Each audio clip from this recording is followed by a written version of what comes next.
Hi dear students, I am B Pandit, the director of Miracle English Classes। आज आप लोगों को समक्ष में जो है life and works Geoffrey Chaucer को लेकर के आया हूँ। जो Geoffrey Chaucer is known as one of the greatest poets of England.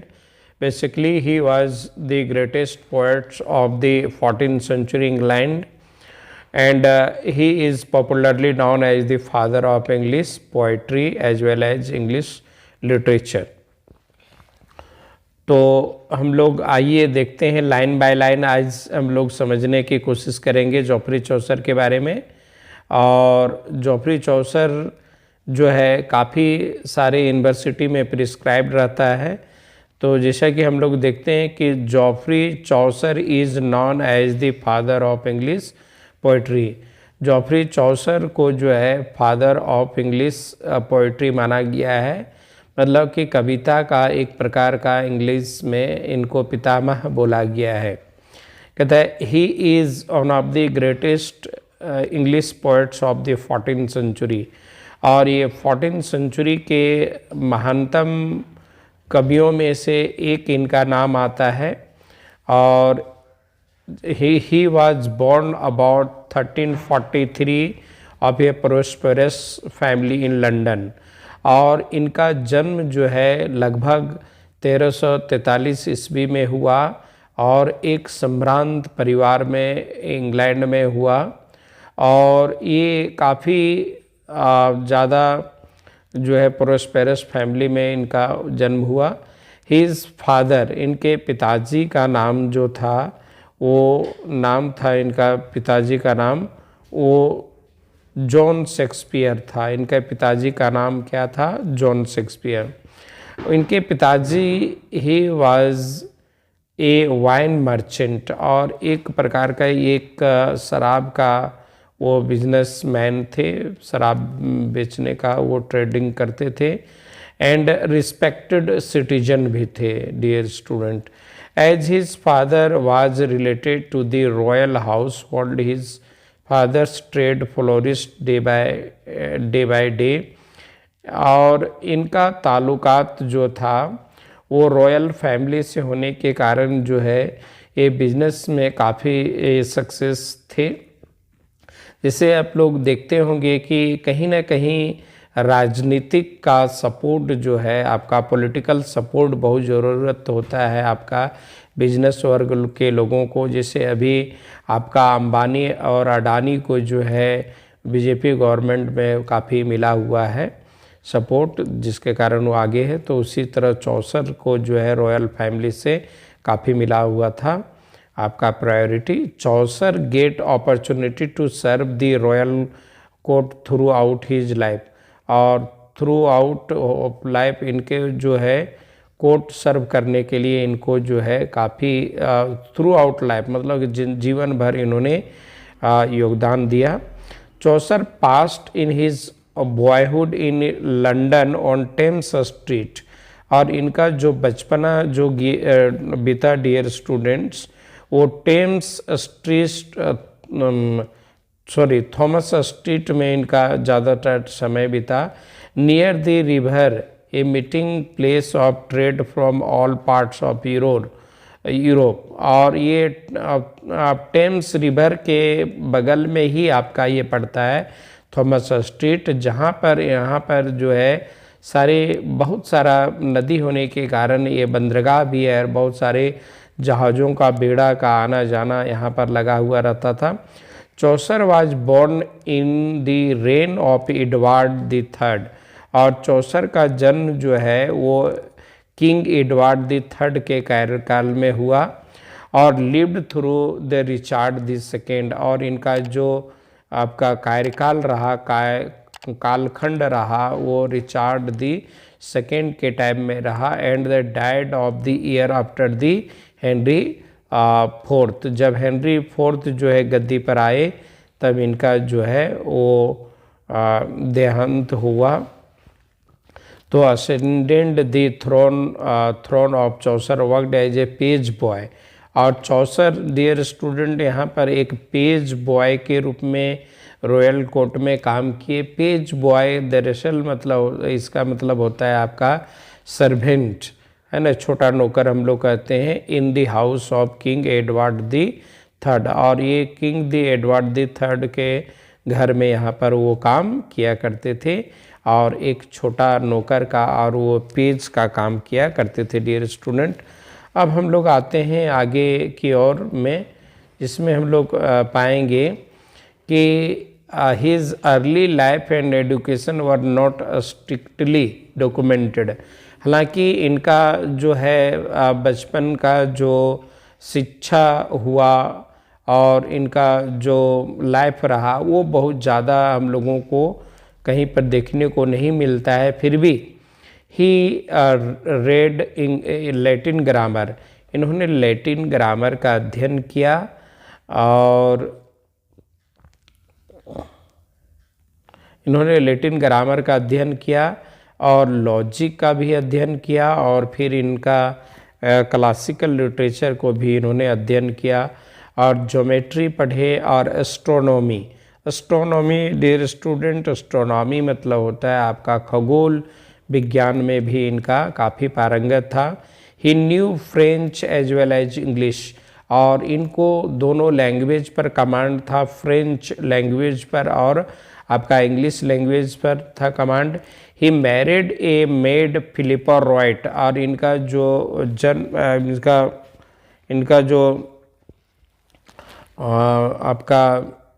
इनका जो पत्नी का नाम है वो फिलिपा रॉयट से इनकी मैरिज हुआ।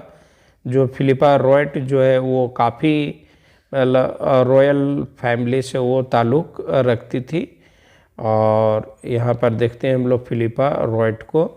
और ये sister of the third wife of John Gaunt, और ये जॉन गॉन्ट जो थे वो ड्यूक ऑफ लैंकास्टर, वो ड्यूक ऑफ लैंकास्टर के जो है वो पत्नी की वो बहन थी। तो एक से मतलब हम लोग ऐसे बोल सकते हैं कि एक प्रकार का जॉफ्री चौसर और आपका जॉन ऑफ गॉन्ट दोनों साधु हो गए। तो this marriage into a noble family brought Chaucer in the good books in the John of Gaunt. अब क्या होता है डियर स्टूडेंट, कहता है he was went on the diplomatic mission in the year 1317, और 1317 में इनको जो है इटली भेजा गया डिप्लोमेटिक राजदूत बना करके। In Italy he comes into contact with the leading man of letter, और यहाँ पर जब इटली आए तो इनको मुलाकात जो है बड़े बड़े पोएट लोगों से हुआ, और ये पोएट लोगों का नाम जो इस प्रकार के हम लोग देख सकते हैं, जैसे दांते हो गया, पेटार्क हो गया, Boccaccio, and dived into the wide ocean of Italian literature. और चौसर को जो है आपका वहाँ पर डिप्लोमेटिक मिशन में जाने का सबसे ज़्यादा फ़ायदा यह हुआ कि इनका जो है इटालियन लिटरेचर पर काफ़ी कमांड हुआ। और हम लोग देखते हैं कि shortly after the death of King Edward, और किंग एडवर्ड का देहांत होने के बाद, and the accession of the boy king, अब उसके बाद boy king Richard the second आ जाता है।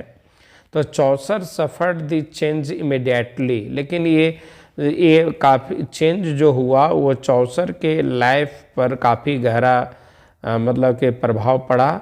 He was deprived of both his controllership and the loss of in the team of money, और उनको जो राजघराने से जो पैसा मिलता था वो नहीं मिलने लगा। Was a great on the death of his wife, और दूसरी समस्या उनके साथ यह हुई कि उनकी पत्नी का भी देहांत हो गया, तो उनका भी पेंशन बंद हो गया। Her pension was also lapsed. He died in 1400 and his grave was first to make the poets' corner होगा डियर स्टूडेंट, पार्ट्स कॉर्नर लिखा गया है, तो यहाँ पर आप लोग करेक्ट कर लीजिएगा, कॉर्नर इन वेस्टमिनिस्टर एबे। तो अधिकांशतः पोएट लोगों का एक यहाँ पर आपका इंग्लैंड में एक पोएट कॉर्नर है जहाँ पर बहुत सारे इंग्लैंड के पोएट लोगों को दफनाया गया है। अब हम लोग इनका देखेंगे चौसर का लिटरेरी कैरियर्स के बात में हम लोग देखेंगे। तो चौसर का लिटरेरी कैरियर जो है बेसिकली इनका जो है बहुत भागों में बांटा गया है, थ्री पीरियड में इनका बांटा गया है।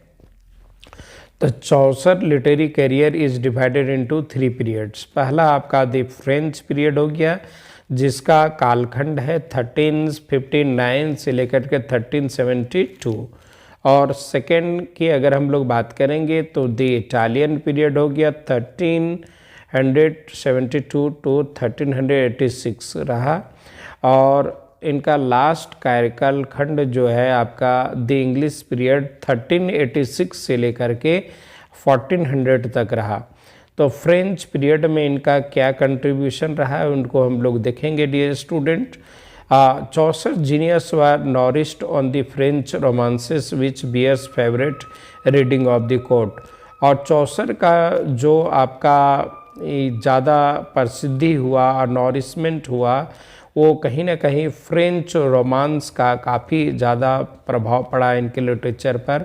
और ये फ्रेंच पोइट्री को काफ़ी वो ज़्यादा लाइक भी करते थे।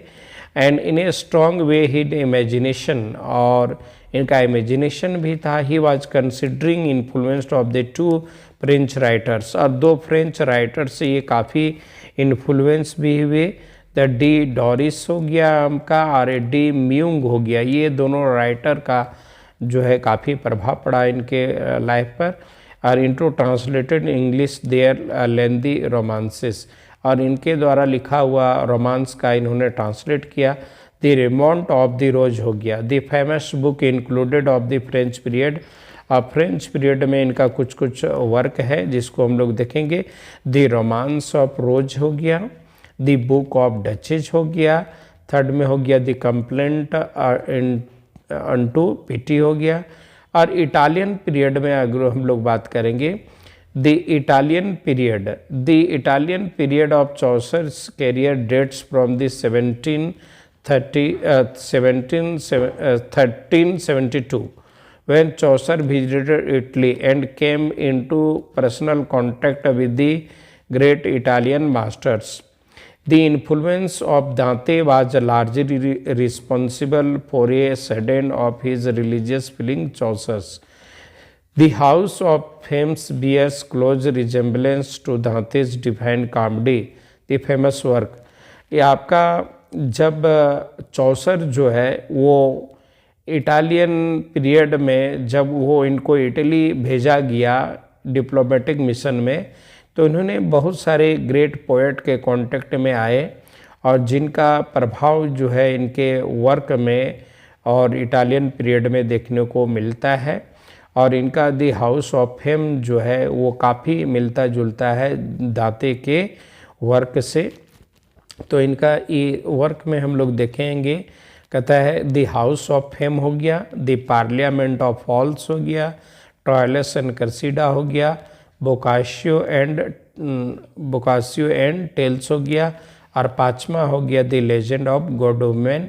अब इनका लास्ट फेज को हम लोग देखते हैं जिसको इंग्लिश पीरियड भी बोलते हैं डियर स्टूडेंट्स, और ये बहुत इम्पॉर्टेंट है और आप लोगों का सिलेबस में भी है ये पढ़ना। और नन प्रीस्ट टेल्स जो है इसी का भाग है, जिसमें इनका एक वर्क द परलोक टू द कैंटरबरी टेल्स जो है काफ़ी इम्पॉर्टेंट रहा, जिसको हम लोग यहाँ पर हाईलाइट करते हैं, जिसके prologue to the Canterbury Tales बहुत इम्पॉर्टेंट वर्क इसका इंग्लिश पीरियड में रहा।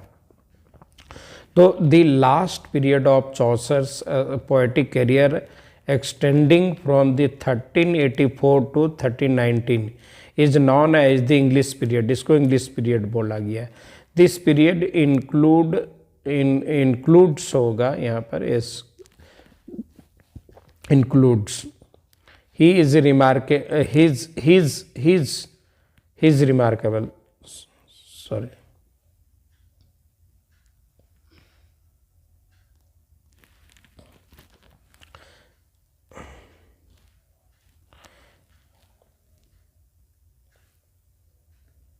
his remarkable work the Prologue to the Canterbury Tales.